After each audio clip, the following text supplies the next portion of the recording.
Now we will study a new state function which is called as enthalpy.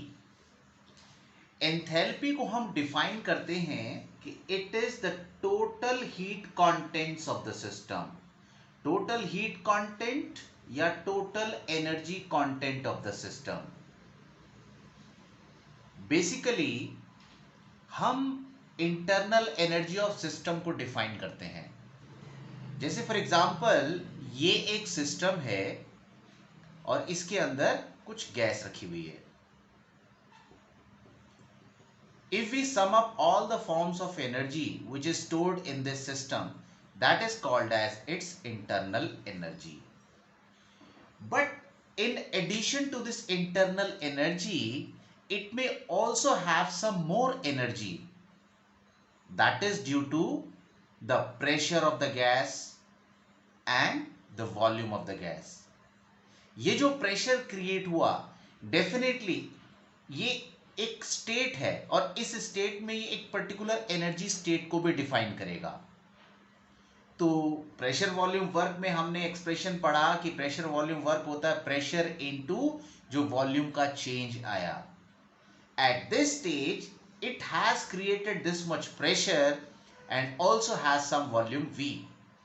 So if we sum up the energy it will be U plus PV, and this total energy is called as the enthalpy of the system or the total energy of the system, जिसके अंदर हम सिर्फ gas के molecules की ही energy नहीं, उसकी kinetic और potential energy के अलावा the energy possessed by virtue of pressure and volume भी इन्वॉल्व कर लेते हैं. And this way the total energy content is called as enthalpy. Now let us study in detail. जब हम हीट सप्लाई करते हैं at constant volume, तो उस केस में हमने पढ़ा कि the energy change is only the internal energy change. But जितने भी प्रैक्टिकल्स हम करते हैं ओपन कंटेनर में करते हैं. It is not always true कि we have fixed the volume of the system. अगर बीकर में, कोनिकल फ्लास्क में, टेस्ट ट्यूब में हम प्रैक्टिकल कर रहे हैं तो ऑब्वियसली द स्टेट में चेंज हो सकता है. लिक्विड से गैस बन रही हो, इवेपोरेशन हो रहा हो, या गैस रिएक्ट करके लिक्विड या सॉलिडिफाई हो रही हो. So we can not neglect the change in volume on that case. We can not neglect the energy which is due to this atmospheric pressure. तो हमें वो एनर्जी भी यहां पर कंसीडर करनी पड़ेगी. But in that case we will not be taking the volume fixed because the volume may change. What we can take fixed? Yes, if we are doing it in open container, the atmospheric pressure is fixed. तो अब अगर हम heat निकालें बच्चों, first law of thermodynamics से हमने solve किया कि इंटरनल एनर्जी का चेंज होता है Q minus P delta V and this heat is applied at constant pressure. क्या पढ़ते थे हम? इंटरनल एनर्जी का change, that is heat plus pressure volume work. So according to proper sign convention we have put the negative sign here. Now if we open up this relation, change in internal energy क्या है? अगर मैं ये कहूं system की एक पहले state थी, फर्स्ट स्टेट, और ये स्टेट है इसकी सेकंड स्टेट. यहां पर इसकी इंटरनल एनर्जी थी U1, यहां पर इसकी इंटरनल एनर्जी है U2. इसका यहां पर बच्चों प्रेशर अगर मैं कहूं कांस्टेंट है तो उस केस में हम ये फॉर्मूला अप्लाई कर सकते हैं. अदरवाइज हमें PV से पहले डेल्टा लगाना पड़ेगा. Initial volume was V1 and let now the final volume is V2. So we can write the value of delta U as U2 minus U1 is equal to QP, और delta V की जगह V2 minus V1. Now the next is QP is equal to, अगर हम इसको opposite side पे लेके जाते हैं तो उस केस में ये बन जाएगा U2 प्लस PV2. और ऐसे ही माइनस का साइन कॉमन ले लिया तो ये बनेगा u1 और ये उस साइड जाएगा तो this will become pv1. So it can be written as this u2 plus pv2. This will be the enthalpy in this state 2 as we discussed this formula, and this is the enthalpy या total energy in the stage 1. So QP now will be equal to the change in enthalpy. So we also defined the enthalpy as the total heat content of the system, जो कि यहां पर क्या है, heat supplied at constant pressure. So this thing we have to keep in our mind कि अगर heat supply की है हमने constant volume में तो that will change only the internal energy, and if the heat is supplied at constant pressure that will change the total energy or we call it enthalpy. इसको बच्चों एक बार ऐसे understand करते हैं, अगर हमने इसका वॉल्यूम फिक्स कर दिया है तो if you are supplying heat, on that case only the internal energy of the system will rise, only there will be the change in internal energy. As there is no change in volume, no pressure volume work will be involved.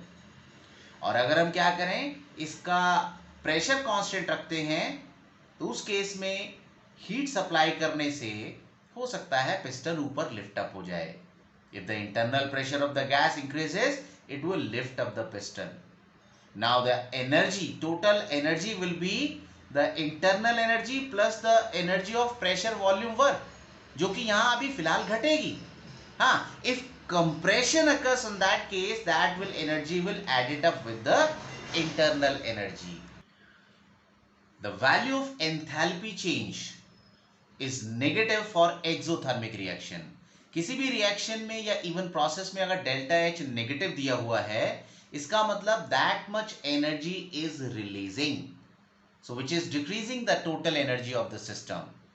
And in the endothermic reactions of the process it means delta H is positive, it is taking up that much energy for the reaction और process to take place.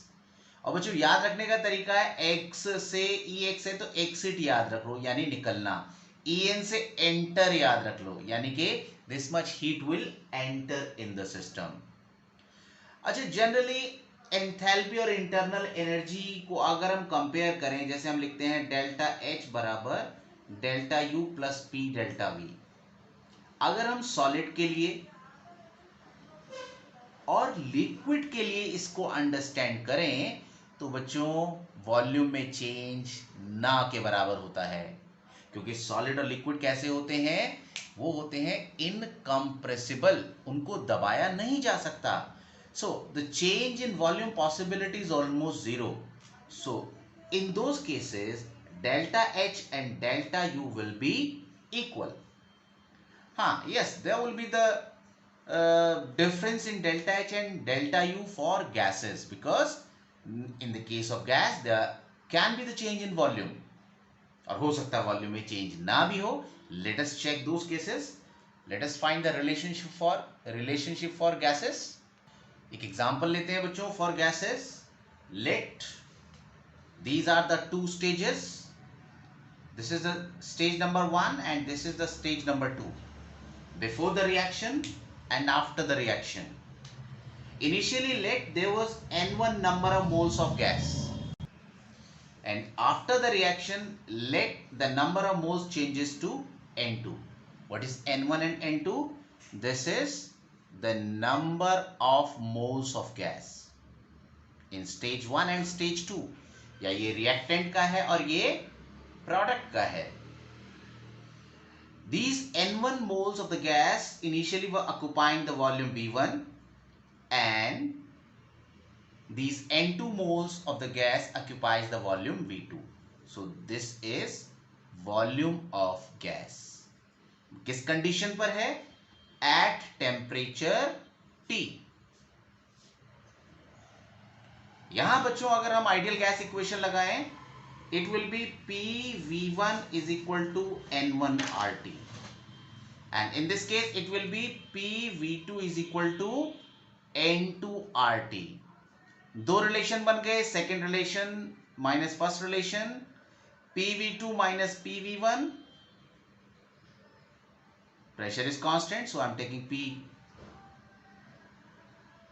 N2RT minus N1RT. अब बच्चों common क्या ले सकते हैं? First case में common आएगा P, it will make V2 minus V1 inside, और यहां कॉमन आएगा RT, so it will be N2 minus N1. So we can write it P delta V is equal to delta NRT. यहां बच्चों जो delta N है, यानी जो change in number of moles है, वो सिर्फ गैस का देखेंगे, because the volume change can only be for gases. Now we can solve it further. NGRT, और बच्चों हम रिलेशन जानते हैं, डेल्टा H होता है delta U plus P delta V. तो इस तरीके से हम P डेल्टा V की वैल्यू रिप्लेस कर सकते हैं इस डेल्टा NGRT से. Therefore, it will be delta U plus delta NGRT. तो ये रिलेशन हो गया बच्चों एंथैल्पी इंटरनल एनर्जी का. किसके लिए? गैस के लिए. नाउ द क्वेश्चन अराइजेस, क्या गैस के लिए डेल्टा H और डेल्टा U बराबर हो सकते हैं? तो आंसर है यस, इट इज पॉसिबल. कब यह पॉसिबल है? जब डेल्टा N 0 हो. कहने का मतलब अगर रिएक्टेंट में गैस के मॉलिक्यूल और प्रोडक्ट में गैस के जो मॉलिक्यूल्स हैं या उनके नंबर ऑफ मोल्स हैं वो अगर 0 हो, तो उस केस में भी डेल्टा H और डेल्टा U बराबर होंगे. Now the topic is heat capacity. Heat capacity भी तीन टाइप की है. एक तो हम डायरेक्ट हीट कैपेसिटी बोलेंगे, जिसको कैपिटल C से रिप्रेजेंट कर रहे हैं, and the second is molar heat capacity, जिसको हम वही कैपिटल C से रिप्रेजेंट करते हैं मगर इसके नीचे छोटा m लगाया है. This is molar heat capacity. और स्पेसिफिक हीट कैपेसिटी, जिसको स्मॉल लेटर C से दिखाते हैं. तो चलो आओ समझते हैं क्या होती है हीट कैपेसिटी. ये एक कोई सब्सटेंस है, कोई भी मटेरियल है जिसका एक सर्टेन मास है. हमें पता है अगर हम इसको हीट देंगे तो उस केस में क्या होगा? इसका टेम्परेचर राइज करेगा. तो आपको क्या करना है बच्चों? If we are continuously supplying heat and just observing the change of temperature, just note down the temperature कि when it get increase by 1 degree Celsius या 1 केल्विन. डिफरेंस ऑफ टेम्परेचर चाहे सेल्सियस हो केल्विन हो, वो तो same रहेगा. तो इसका 1 डिग्री सी टेम्परेचर राइज करने पे जो भी हीट लगेगी, that is called as heat capacity. यहां पर अमाउंट इसकी सर्टेन है, ये हम इसको फिक्स नहीं कर रहे हैं.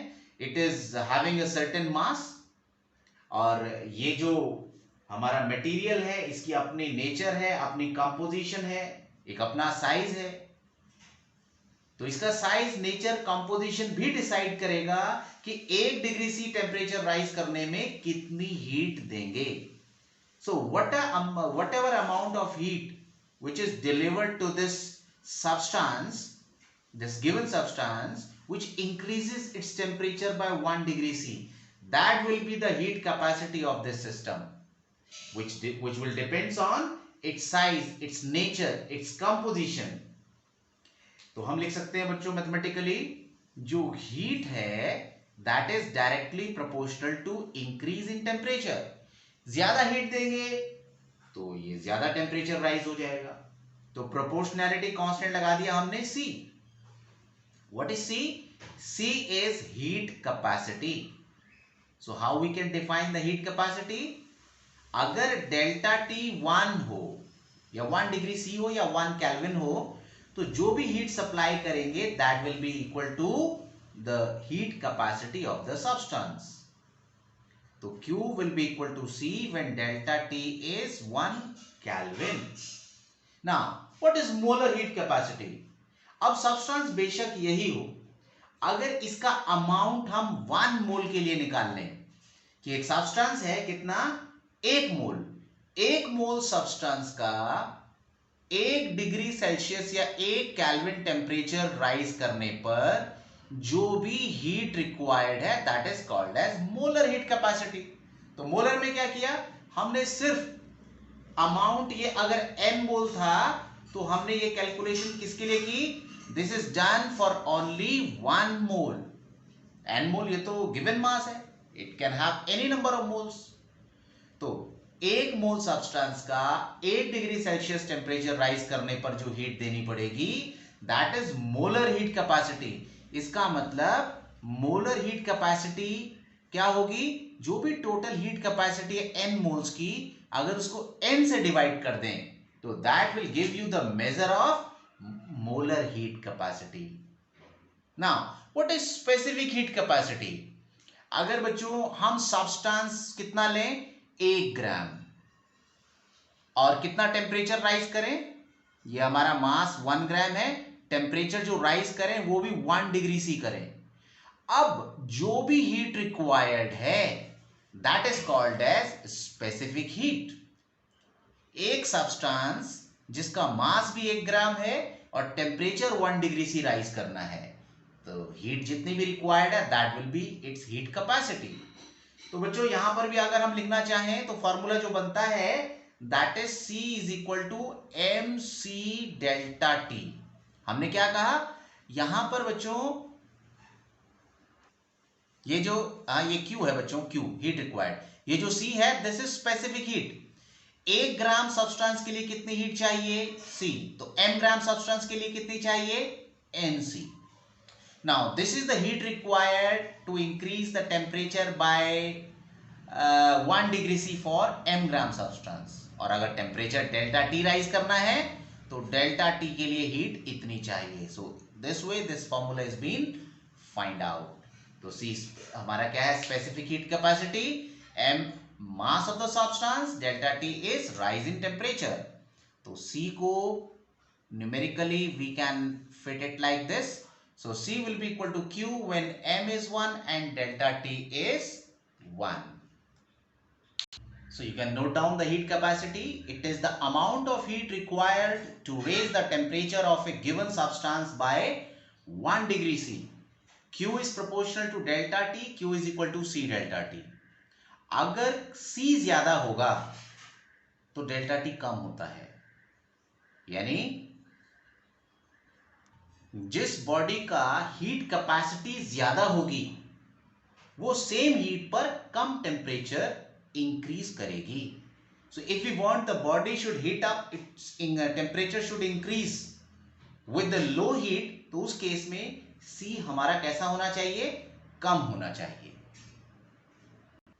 और ये बच्चों डिपेंड करता है किस पर, nature, size and composition of the substance. कुछ बहुत अच्छे हीट कैरियर्स होते हैं तो उनका क्या होगा, स्पेसिफिक हीट कैपेसिटी कम होगी, यानी कम हीट से 1 डिग्री सी टेम्परेचर राइज कर जाएगा, और कई vice versa. And you can note down the molar heat capacity. It is the amount of heat required to raise the temperature of 1 mole of substance by 1 degree C. तो अगर total heat capacity C थी तो 1 mole की heat capacity कहलाएगी molar heat capacity. And the specific heat capacity which is denoted by the small letter C, it is the amount of heat required to raise the temperature of 1 gram of substance by 1 degree C। C is equal to Q divided by m delta T and Q is equal to C m delta T।